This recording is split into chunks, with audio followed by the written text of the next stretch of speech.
Freshman year spring semester. Intro to Media Studies, the class everyone says is an easy A but secretly weeds out half the comm majors.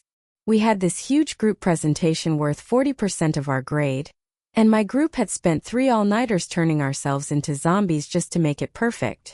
I'm Lily Parker, 5'4", thrifted cardigans, rainbow pin on my backpack that I pretend isn't a big deal but totally is.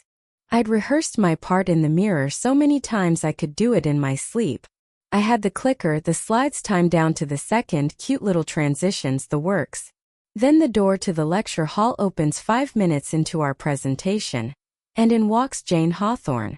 6 feet of quiet disaster. Dark hair twisted into a low knot, black leather jacket over a plain white tee, silver rings on half her fingers. She doesn't rush, doesn't apologize, just glides to the back row like the rest of us are background noise. Professor Nguyen barely glances up, just nods like this is normal. But everyone else turns. Because of course they do. She's that kind of beautiful. The kind that makes you feel underdressed, even when you spent 45 minutes picking your outfit. I'm mid-sentence explaining cultivation theory when our eyes lock. Hers are this stupid stormy gray-green. And they don't flicker away like a normal person's would. She just looks calm, unbothered, like she's already decided I'm not worth the energy. My brain short-circuits. I click to the wrong slide, stutter over my own name, drop the damn clicker.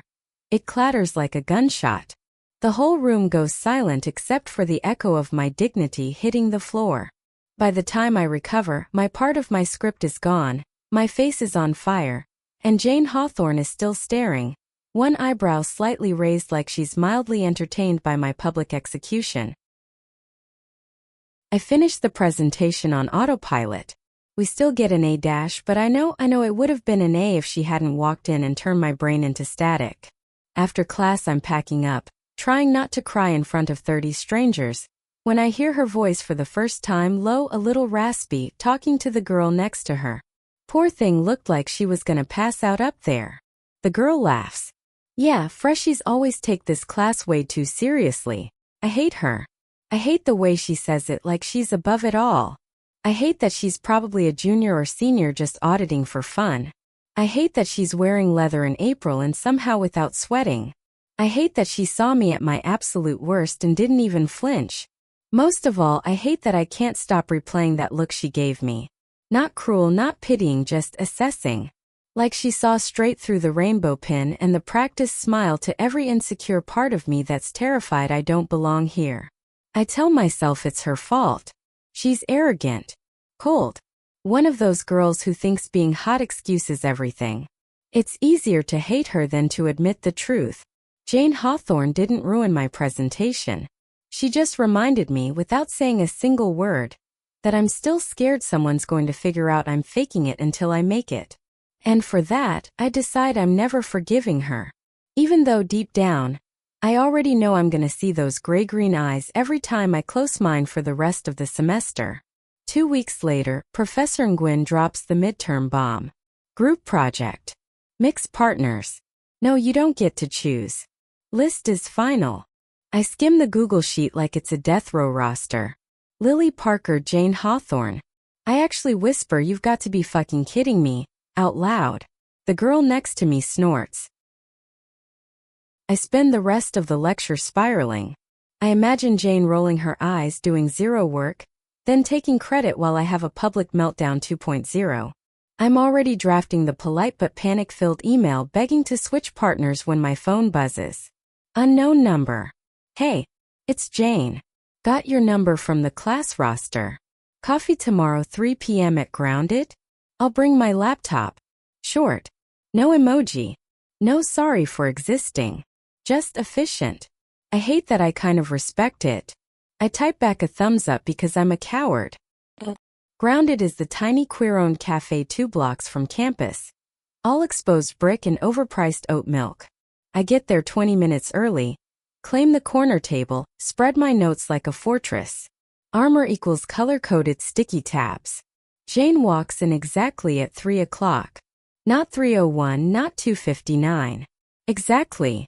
She's in a faded Carhartt jacket, hair in a messy braid, carrying a beat-up black backpack and 2 drinks. She slides one across the table without asking. Iced oat milk lavender latte, 1 pump vanilla. That's your order, right? I blink. How did you? You get the same thing every Tuesday and Thursday before Nguyen's class. I pay attention. She says it so casually I almost choke. We dive in. Topic is parasocial relationships in reality TV. I expect her to half-ass it, but she's annoyingly good. She actually listens. When I talk, nods in the right places, asks smart follow-ups. When I ramble too long, she gently steers me back without making me feel stupid. When I suggest a source she hasn't read, she pulls out her phone and adds it to our shared doc right then. Halfway through, I realize I haven't checked the time once. I also realize I'm staring at the way her fingers move over the keyboard. Long, a little calloused silver rings catching the light. I snap my eyes. We meet 3 more times that week. Every time she's early, prepared, chill. She never brings up the presentation disaster. She also never flirts, thank God. But there are these tiny things. The way she pushes her hair behind her ear when she's thinking. The quiet good point she murmurs when I say something halfway clever. How she remembers I hate cinnamon and orders me a whole separate drink when the barista messes up. It's infuriating. I came ready to hate her and she's making it impossible. By Friday we're done with the outline and half the slides. We're packing up when she says, totally neutral. You were really good up there, you know? 2 weeks ago. Nerves just got you for a second. Happens to everyone. I freeze, zipper half closed on my backpack. She shrugs, slings her bag over one shoulder. See you Monday, Lily. She's out the door before I can say anything. I stand there like an idiot, heart doing something complicated in my chest. Because the thing is, I don't think I hate her anymore. Worse. I think I'm starting to wait outside the lecture hall on Tuesdays and Thursdays just to watch her walk in with that stupid calm stride. And I have zero clue what to do with that information. Except maybe panic order another lavender latte. And pretend it's not becoming my comfort drink because it tastes like the way she says my name. It happened on a Wednesday that already felt cursed. We just finished our last rehearsal before the midterm presentation. Slides perfect, timing perfect. My nerves only half dead. The media building was mostly empty after 8 p.m. Just us and the janitors humming somewhere down the hall. We step into the ancient elevator on the 4th floor. Jane hits L for lobby. The doors slide shut. Then the lights flicker once, twice, and the whole thing jerks to a stop between floors. I laugh nervously. Tell me this isn't happening. Jane presses the emergency button. Nothing. She tries again. Still nothing. She pulls out her phone, no signal. We're stuck. For the first 10 minutes I'm fine, mostly. I make jokes about dying in here and haunting the comm department forever. Jane leans against the wall, arms crossed, looking annoyingly calm while I pace the 3 steps the tiny box allows. Minute 15, the air starts feeling thick. My chest tightens the way it did the day of that first presentation. I slide down the wall until I'm sitting on the grimy floor, knees to chest, trying to breathe slow. Jane crouches in front of me instantly. Hey, look at me, Lily. I do because apparently I'm helpless. Her eyes are softer than I've ever seen them. In through your nose, out through your mouth. With me, okay. She demonstrates, steady and patient. I copy her until the buzzing in my ears quiets. When I'm breathing normal again, she doesn't move away. Just stays there, knees almost touching mine. You're not the only one who gets panic attacks in confined spaces, she says quietly. I blink. You. She nods, small bitter smile. My mom used to lock me in my room when my grades dropped below a 98. Said it would motivate me. I was 12. The confession lands like a punch. I always pictured Jane as this untouchable ice queen with a perfect life to match her perfect face. She keeps going, voice low like the words have been waiting years to escape. Everything I do is a resume line to them. Straight A's, varsity soccer captain, debate champion. Perfect daughter who'll go to law school and marry the right kind of guy. I came out junior year of high school and my dad said, "We don't put failures on the family brochure." So I went back in the closet. Moved 3 states away for college just to breathe. She laughs, but it's hollow. Turns out I'm still performing. Just a different audience. I stare at her, throat tight. All the armor I built around her, arrogant, cold, effortless, cracks. I thought you looked at me that day like I was pathetic, I whisper. Like I was some try-hard freshman who didn't belong. Jane shakes her head. I looked at you like I wished I could be that brave. You were up there owning the room even while you were shaking. I've never let anyone see me shake. Silence stretches, thick and new. Then I say the thing I've never said out loud to anyone. I hate how much I want people to like me. I'm terrified every day that if I mess up once, they'll all realize I'm a fraud. That rainbow pin? Sometimes I feel like I'm wearing it to prove something instead of just being. Jane reaches out, slow enough that I can pull away. I don't. Her fingers brush mine on the dirty floor. You're not a fraud, Lily. You're the realest person I've met in 3 years here. My heart is doing something ridiculous. The elevator lurches suddenly. Lights flicker back on. It starts descending like nothing happened. We both laugh, shaky and disbelieving, as the doors open to the lobby. Jane stands first, offers me her hand. I take it. Walking out into the cold night air. Our fingers stay tangled the whole way across campus. Neither of us mentions it. Neither of us lets go. I thought I hated Jane Hawthorne because she was everything I wasn't. Turns out I hated her because she was everything I was, and I was too scared to admit we were the same kind of broken. Now the only thing I'm scared of is how fast I'm falling, and how much I don't want to stop. Jane disappeared on a Thursday. No text, no call, no running late emoji. She missed our final rehearsal, missed turning in the shared slides, missed the 9 a.m. presentation we'd spent 6 weeks perfecting. I stood up there alone, voice shaking, telling Professor Nguyen that my partner had a family emergency. I got us an extension, but the whole time I felt like I was lying, like something was actually wrong. Friday radio silence.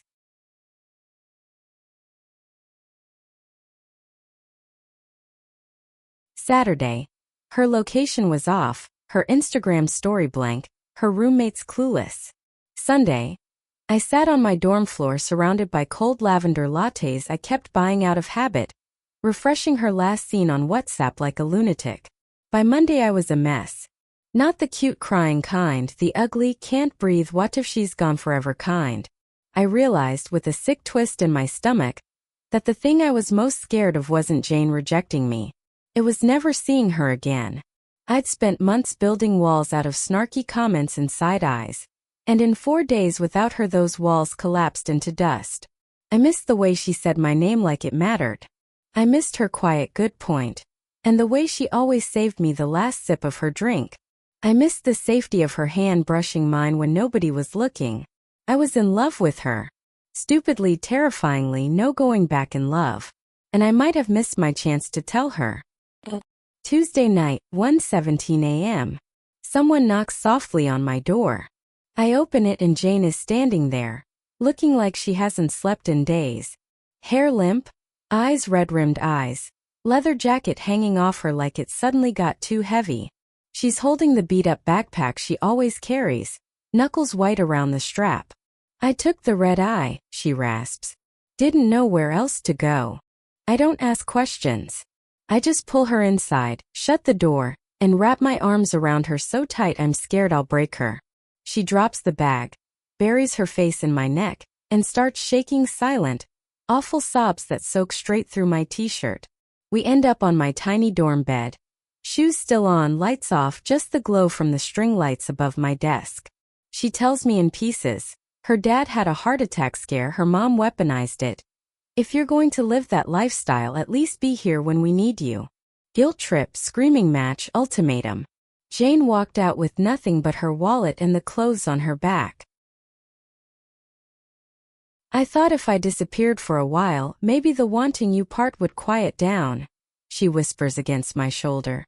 It didn't. It got louder. I stroke her hair, heart pounding so hard I'm sure she can feel it. I thought I lost you, I say, voice cracking. Not like we fought, lost you. Like gone forever, lost you. And I realized I'm not scared of you not liking me back. I'm scared of a world where you're not in it. She pulls back just enough to look at me. The room is dark, but I can see the tear tracks on her cheeks. Lily, I love you, I blurt out because if I don't say it now I'll explode. I fought it so hard because I thought loving you would hurt, but not loving you hurts worse. So yeah, I love you. And I'm not going anywhere. For a second she just breathes, shaky and stunned. Then she leans in slow, giving me every chance to move away. I don't. The kiss is soft, almost careful, like we're both afraid the other will vanish. Her lips are cold from crying, mine from shaking, but it's the most honest thing I've ever felt. When we part, foreheads still touching, she laughs once, wet and relieved. I love you too, she says, like it's the easiest truth she's ever told. I was just too busy being terrified to say it first. We fall asleep tangled together, fully clothed, my rainbow pin digging into her collarbone and neither of us caring. Outside, the campus is quiet. Inside, my tiny dorm room feels enormous, because for the first time there's no space between us at all. Just two girls who thought they had to be perfect, choosing to be real instead. And that's enough. That's everything. We never made a big announcement. No Instagram post with intertwined hands and a caption full of heart emojis. No dramatic coming out at Pride moment. Just two girls figuring it out one ordinary day at a time. Some mornings I wake up and Jane is already awake, tracing the freckles on my shoulder like she's reading Braille. She doesn't say anything dramatic. She just presses a kiss there and goes back to sleep. That's how we say, I'm still here. Some nights she has nightmares about locked doors and report cards with red marks, her mother's voice telling her she's a disappointment. I hold her until the shaking stops, then make us terrible instant coffee in my dorm's illegal electric kettle. We drink it sitting cross-legged on the floor, backs against the bed, trading quiet jokes until the sun comes up. That's how we say, I'm not leaving. We study in the same corner of the library now, the one with the ugly orange chairs nobody else wants. She kicks my foot when I start spiraling about grades. I steal her AirPods and replace her true crime podcast with Chapel Roan when she's falling asleep over case studies. We share one pair of headphones, one song each, pinkies secretly linked under the table. That's how we say, I see you. She meets my mom over FaceTime wearing my oversized evergreen hoodie, hair in a messy bun, shy smile. My mom immediately adopts her and sends care packages with Bon Chung and handwritten notes that say, Feed my daughter vegetables, Jane. Jane hangs the notes on our mini fridge like they're museum pieces. I still haven't met her parents. Maybe I never will. Some nights she stares at her phone like it might bite her, then powers it off and crawls back into my bed. I don't push. I just move over and make room. That's how we say, I'm staying anyway. Spring turns into summer. We get a tiny studio off campus with creaky floors and a shower that only has two temperatures, Arctic and Hellfire. We paint one wall lavender because I won the coin toss. She hangs her leather jacket next to my thrifted cardigans. Our friends call it the soft butch meets art ho aesthetic and take a million pictures. Sometimes people ask how we happened. I never know what to say. I don't tell them about the presentation I bombed, or the elevator where we broke open, or the week I thought I'd lost her forever. I just shrug and say, we used to hate each other. They laugh like it's a joke. Kind of is. Because the truth is quieter. What I called hate was just love wearing armor, too heavy for either of us to carry alone. Once we set it down, piece by piece, there was only this. Showing up, staying, choosing each other even on the days it's hard. No grand speeches. No fireworks. Just Jane's hand finding mine in the dark. Just my head on her chest, listening to her heartbeat say the same thing over and over. I'm here. I'm here. I'm here. And for the first time in my life, I believe it. We're still learning the words. But we've got all the time in the world to practice. The end, or really just the beginning.